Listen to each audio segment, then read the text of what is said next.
Bapak, Ibu, saudara-saudara yang kekasih Tuhan, sangat bahagia berjumpa di dalam Zoom ini lagi.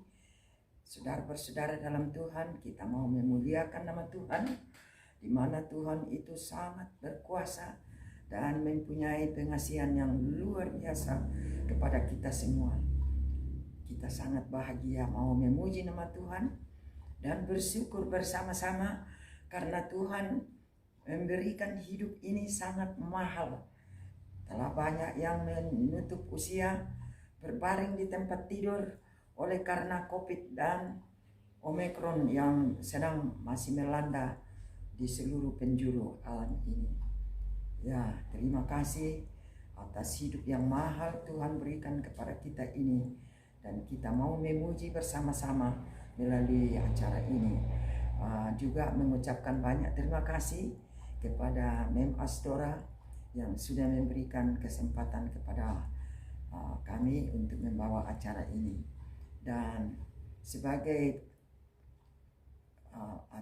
pokok acara ini ialah janganlah takut kesusahan.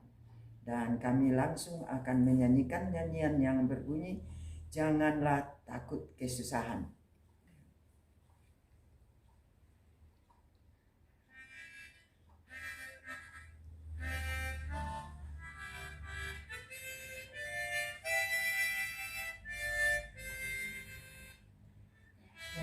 Janganlah takut kesusahan, Tuhan peliharakan. Pada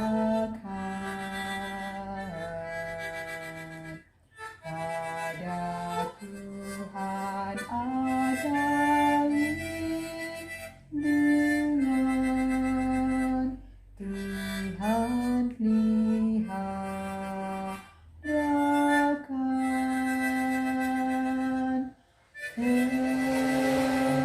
Tetapkan hatimu,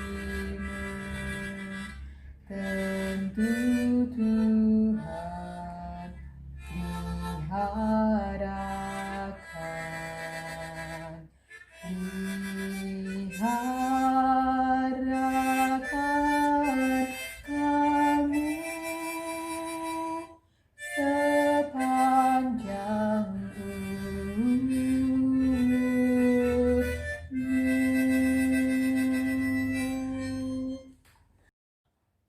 Dalam segala pencobaan, Tuhan peliharakan.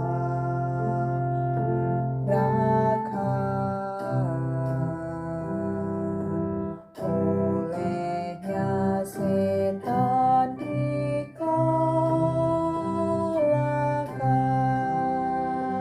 Tuhan peliharakan.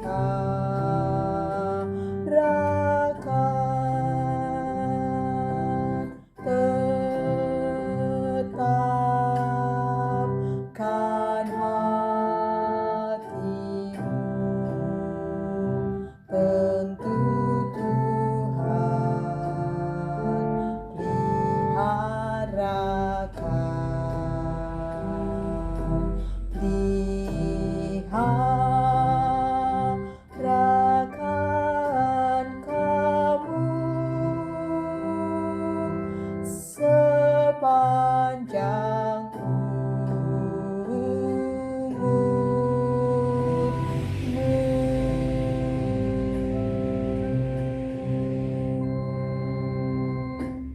Ya, untuk itu mari kita berdoa mengawali kesaksian ini. Kita berdoa. Bapa kami dalam takhta kerajaan sorga, segala puji dan hormat bagimu Tuhan. Kami datang menyembah dan memuji namamu. Kami memohon roh sucimu menyertai dalam kumpulan ini, adalah apa yang dibutuhkan untuk memuliakan namamu. Kami mohon ampun di dalam nama Yesus, Juru Selamat dan Penebus kami. Amin. Ya, saudara-saudara, itu pembicaraan kita mengenai janganlah susah, Janganlah takut kesusahan. Ya, di dunia ini saudara-saudara, saya kira umumnya kita mempunyai takut ya, anak-anak, orang muda, orang tua. Itu takut, itu natural, itu tetapi ada dua macam takut, yaitu takut kepada Tuhan dan takut yang Tuhan tidak suka ialah takut kepada kesusahan atau benda-benda yang lain. Nah, dikatakan takut itu adalah hal yang salah satu mengganggu kesehatan dan juga susah, dan juga diberikan kepada orang-orang tua kalau di meja makan. Baiknya jangan kita menegur di meja makan yang susah-susah dan yang membawa stres, karena itu bersangkutan dengan kesehatan kita. Kalau kita susah dan takut, maka makanan yang kita makan itu tidak dicerna dengan baik, karena takut ini menyebabkan manusia tidak bisa tidur, dan juga makanan mungkin tidak baik dimakan dengan selera yang enak, apalagi kalau sudah sampai di pencernaan ya, yaitu lens atau cairan yang mengunyah makanan itu ya digiling sebelum diserap, kayak itu akan macet semuanya, jantung juga. Jadi itu sebabnya dalam Amsal 17 ayat 22 dikatakan hati yang gembira ya, hati yang gembira itulah obat yang mujarab. Jadi di dalam dunia ini takut kepada Tuhan itu yang bagus, tapi kalau kita takut untuk kesusahan yang menimpa kepada kita, karena untuk meraungi samudera kehidupan ini, Bapak dan Ibu saudara-saudara, kita akan ditimpa oleh badai dan ombak pencobaan. Sering manusia itu kecewa oleh karena badai, storm atau kesulitan menimpa manusia. Olehnya saudara-saudara, kita berdoa supaya menempuh hidup ini ya. Kalau orang luar menyatakan ya santai saja ya, dia bilang speak English and the world will understand you. Wherever you go, the door will open to you. Oh saudara, tetapi bagi kita yang percaya kepada Tuhan, sebagaimana Rasul Paulus dalam Filipi 4 ayat 13 dia bilang, with Jesus all things we can do. Dengan Yesus semua kita boleh tanggung, atau dengan Yesus kita boleh pergi kemana dan tanggung pekerjaan apa saja. Berbeda dengan dunia ya, kita akan bergantung kepada Tuhan, dan bila mana kesulitan, kesusahan itu datang kepada kita, kita jangan putus harap. Tetapi ingat, pada waktu Yesus di dunia ini saudara-saudara, dia selalu berdoa banyak. Dia bergantung kepada Bapanya, dan dia juga merasakan kehidupan sebagai manusia, lapar, ya dicobai, tetapi dia selalu berdoa sepanjang malam dan meminta kuasa. Akhirnya Yesus dapat menyembuhkan penyakit, membangkitkan orang mati, dan macam-macam pekerjaan ya, yaitu memberikan makanan kepada orang 5.000 orang, sisa 12 bakul. Pernah juga 4.000 orang diberikan makanan itu, sisa 7 bakul. Luar biasa bukan? Karena apa? Dia selalu berdoa, dia tidak pernah susah ya, dia bawa kepada Bapanya dan dia sanggup. Begitu juga dengan beberapa umat tahanan dulu ya, tentu saudara-saudara sudah banyak dengarkan, yaitu Sadrak, Mesak dan Abednego. Mereka itu mempunyai apa? Iman ya. Di dalam pokok sebagai di dalam pembahasan kita ini, yaitu kita perlu mempunyai apa? Iman, pengharapan, percaya, perlu ada keberanian, perlu ada kemauan, dan berdoa. Kelima hal ini perlu kita miliki ya, supaya kita boleh memenangkan jauh daripada takut dan susah. Kalau kita tidak mempunyai iman, tidak berdoa, tidak berani mengambil sesuatu putusan untuk berjalan dengan Yesus, maka kita akan jatuh, tidak bisa akan meneruskan akan perjuangan kita. Olehnya saudara-saudara, saya mau menceritakan bagaimana juga kesusahan yang saya alami. Pernah saya ceritakan di video yang lalu bahwa pada SD saya sudah meninggalkan sekolah, rumah, dan saya tidak tahu bagaimana mau melanjutkan sekolah saya baru di SD untuk mencari hidup, untuk mencari segalanya. Tapi dengan iman dan dengan percaya, dengan beberapa yang kita sudah lihat hamba Tuhan dilindungi, disediakan pertolongan, dan saya pun berani meninggalkan rumah pada saat itu, saudara. Dan saya tinggal sama sepupu saya, tetapi sepupu itu adalah agama Islam, dan dia suka sekali supaya saya bisa dijadikan orang Islam. Dan dia uji supaya kenapa saya percaya ini Advent. Lalu dia panggil semua itu orang-orang agama Advent, agama Protestan, agama Katolik, dan juga agama Islam. Ya, berganti-ganti itu. Nah, kalau Protestan datang, saya ceritakan dia mengenai tentang baptisannya. Saya ceritakan kepada mereka mengenai tentang hari Sabtu, hari Minggu, mengenai makanan dan juga baptisan. Itulah yang kami perbincangkan. Dan kenapa kami pergi bergereja pada hari Sabtu. Nah, itulah yang saya ceritakan kepada semua tua-tua yang dia sudah bawa itu, baik Protestan, baik pun dari Katolik. Kalau Katolik saya bilang ya, Gibbons juga, buku Gibbons, ada seorang profesor yang menuliskan buku Gibbons.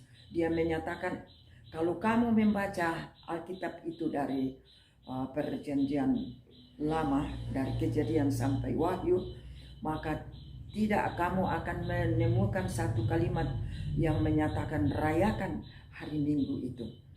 Ya, dia mengakui, tetapi dia bilang gereja yang mempunyai kuasa untuk menggantikan itu. Ya, lalu datanglah tuh Protestan. Ya, jadi kesimpulan dari percakapan kami udah berhari-hari, maka yang katakan ya begitu juga Martin Luther. Dialah yang pelopor dari Protestan dan telah menuliskan 95 dalil, belum selesai. Lalu dia menutup usia. Tetapi di dalam tahlil dituliskan, dia bilang rayakan hari Sabat itu terus. Tapi oleh karena pengikut-pengikutnya tidak merayakannya, tapi itu adalah ditulis ya. Dan akhirnya juga dia mau jadikan Islam. Lalu saya bilang ya, kita sudah mempelajari semua makanan yang tidak bisa di Alkitab, dan juga Islam juga tidak makan babi, Advent juga tidak makan babi, tapi masih banyak lagi makanan-makanan yang kami tidak bisa makan. Tetapi saya mengatakan kami merayakan hari Sabtu karena di dalam surah dikatakan juga, dia bilang barang siapa yang tidak merayakan hari Sabat biarlah menjadi kera. Nah, itulah saudara-saudara yang kami nyatakan. Dan saudara, apa yang terjadi kepada saya? Dari waktu ke waktu saya sudah ceritakan firman Allah ini mengenai hari Sabtu, makanan yang haram, baptisan, dan apa sebabnya saya harus mengikuti ini. Dan orang pengisi rumah itu sudah mendengarkan, karena kalau saya ajar mereka dia tidak mau dengar. Jadi apa yang saya buat di dalam rumah itu?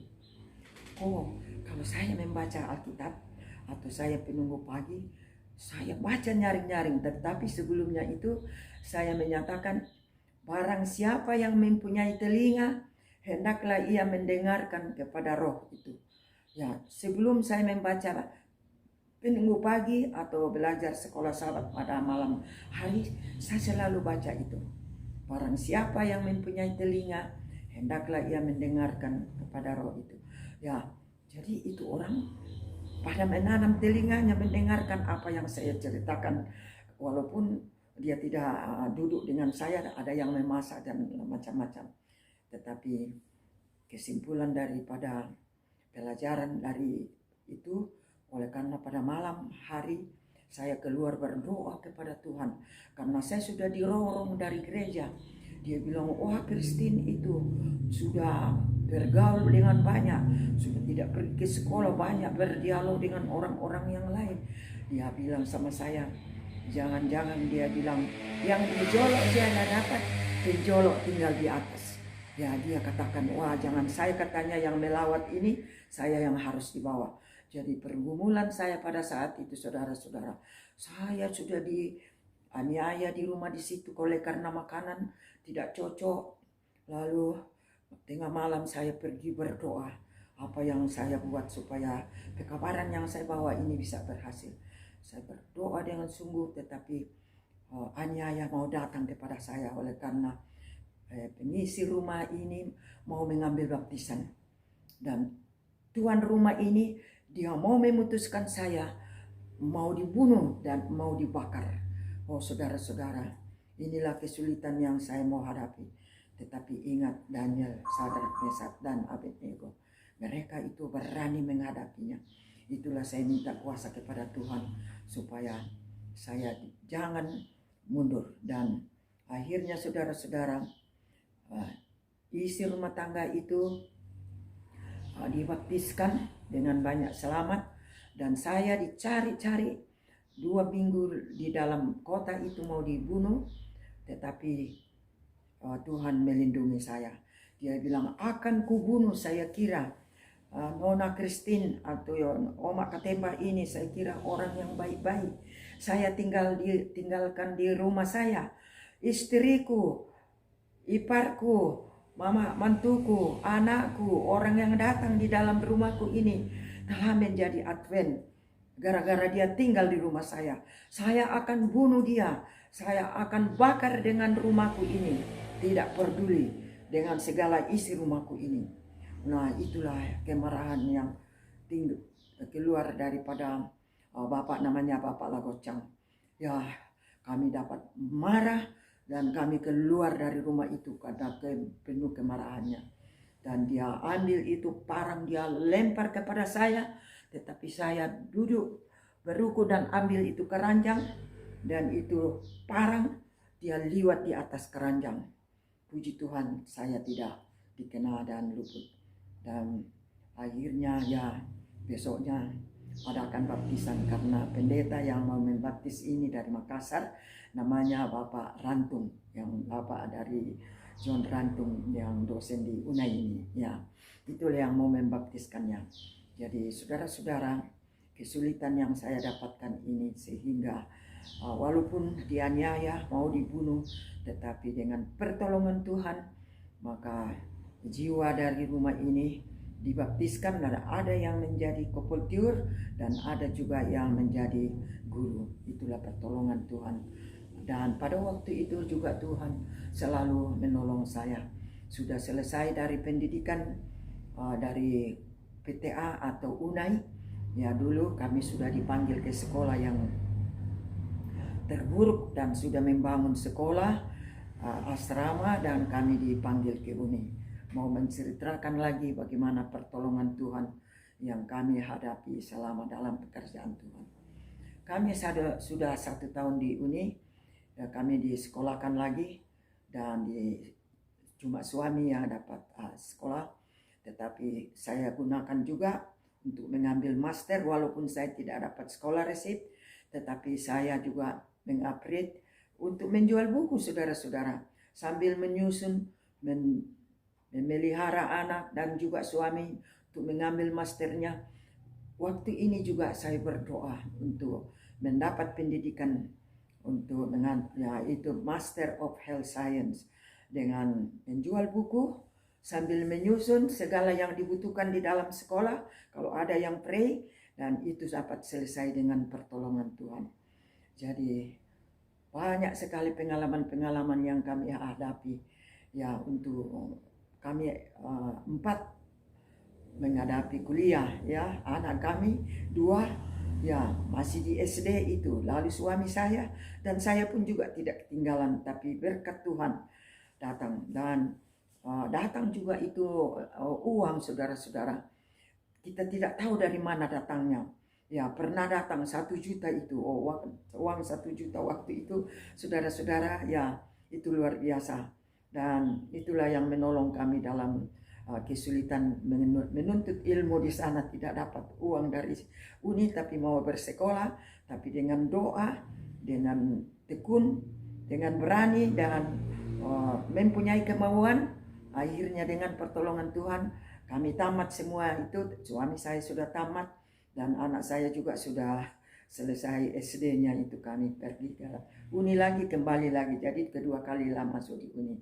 Dan pada waktu kami di uni, saudara-saudara, kami membuat ceramah. Tiap-tiap hari Sabtu kami masuk ke gereja-gereja, pergi ke pedalaman dari waktu ke waktu, dan suami saya menjadi sekretaris pendidikan uni. Saya mengajar untuk English Conversation School yang kami sudah dirikan dulu, yang tadinya cuma sedikit orang murid waktu itu, ya kami dapatkan 1.000 orang. Hanya itu karena berdoa juga. Saya jalan mencari murid itu hanya dengan doa dan dengan ketekunan dan berani memasuki kantor-kantor di mana saja orang berada, saya bawa brosur. Sehingga murid yang hanya 25 tadinya menjadi 1.000, saudara-saudara ya.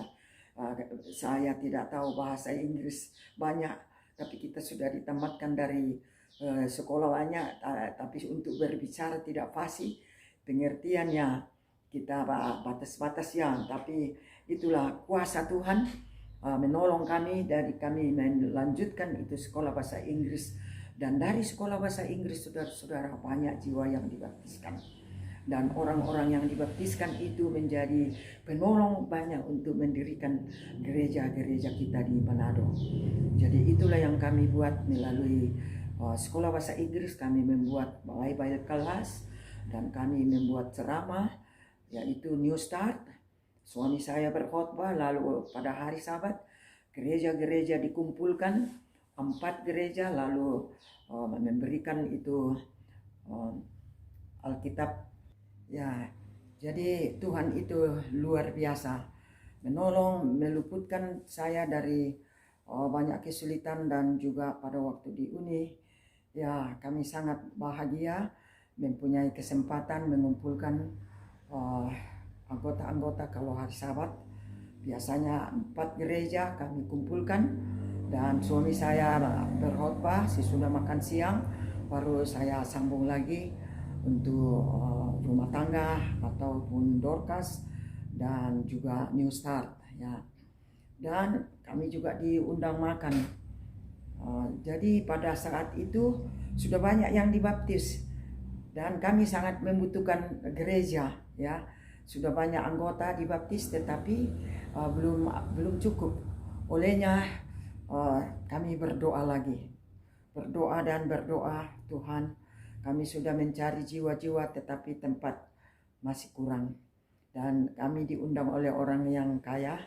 Kami bilang, kami ceritakan, kami bilang, Bapak punya tanah ini bukan? Karena kita tak lihat halamannya besar. Oh iya, kan kita bilang, wah alangkah indahnya kalau Bapak bisa bermurah hati, karena kita punya anggota ini sudah kekurangan gereja. Jadi kalau Bapak memberikan sebidang untuk tempat membuat gereja di sini, supaya anak-anak Bapak ini tidak pergi ke mana-mana. Jadi diberikanlah, itu dibilang ya tidak apa-apa. Dan berikutnya lagi kami juga pergi.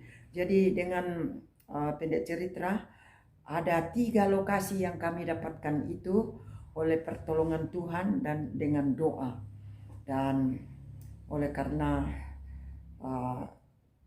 pertolongan Tuhan kami sudah dapatkan 3 lokasi. Akhirnya keputusan datang, kami dibutuhkan lagi untuk ke daerah Ujung Pandang atau Makassar. Ya, yang untuk menjadi suami saya untuk menjadi ketua daerah. Jadi kami tinggalkan 3 lokasi yang bahan gereja yang kami sudah dapatkan dengan doa. Dan di Makassar juga kita mempunyai juga sekolah bahasa Inggris yang kami sudah bangun dulu itu, yang kami sudah, suami saya sudah buka itu. Dan saya menjadi guru juga di situ. Kami 2 tahun di situ. Akhirnya kami kembali lagi, itulah ketiga kalinya masuk di dalam uni. Dan bangunan gereja, artinya 3 lokasi gereja yang kami dapatkan itu, 2 itu sudah dibangun oleh anggota selama kami di daerah menjadi ketua daerah di Ujung Pandang. Jadi kami sangat bahagia di mana kami tinggalkan kota Manado, tapi sesudah kembali sudah ada 2 gereja yang besar itu ya, di bahagian Winanga dan dekat dengan gereja di situ ada beberapa gereja yang besar berdekat-dekatan. Tetapi gereja yang dekat di Pasar Paral 2 dekat dengan rumah kami itu yang kami juga dapatkan itu dengan doa ya, dengan doa dan belum dibangun. Dan sekarang dengan doa lagi saya lanjutkan, lalu kita bilang wah bagaimana ini, kita sudah ada ini tanah tapi kita tidak ada uang untuk melanjutkannya lagi. Kami berdoa lagi, berdoa dan bangun. Kami sekeluarga dulu kita panggil itu tukang mulai, akhirnya saya panggil lagi itu tetangga 2 karena kami baru 3 keluarga di atas. Di bawah itu banyak gereja yang besar-besar, tapi ini di atas bukit ini dapat dia kota semua di bawah. Disitulah itu bahan gereja di samping kami didirikan.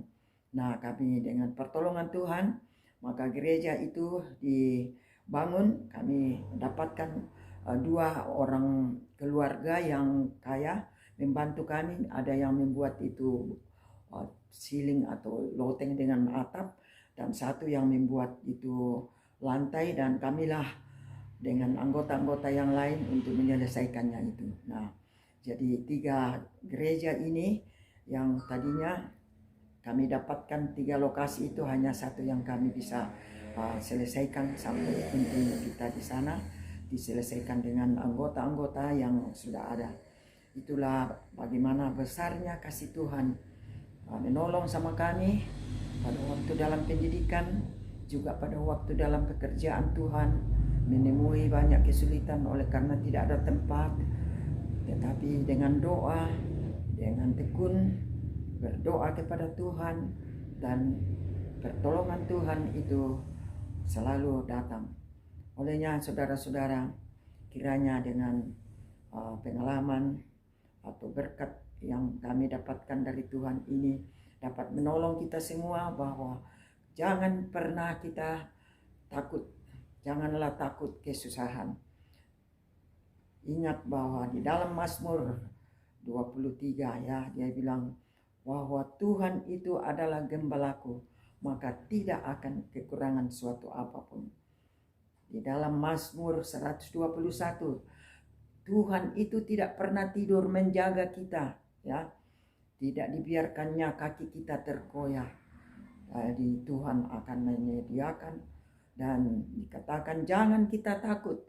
Karena takut itu berarti belum sempurna cinta kita kepada Tuhan. Dan di dalam Wahyu 21 juga ayat 8 dikatakan, orang yang takut itu tidak bisa masuk surga. Oleh sebab itu saudara-saudara,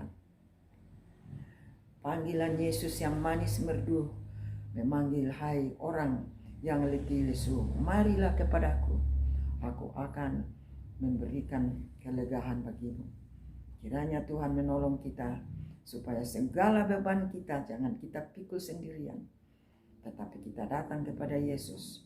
Yesuslah menjadi penolong, penghibur yang dapat menanggung dosa-dosa kita dan pikulan kita. Sekian, Tuhan memberkati kita. Amin.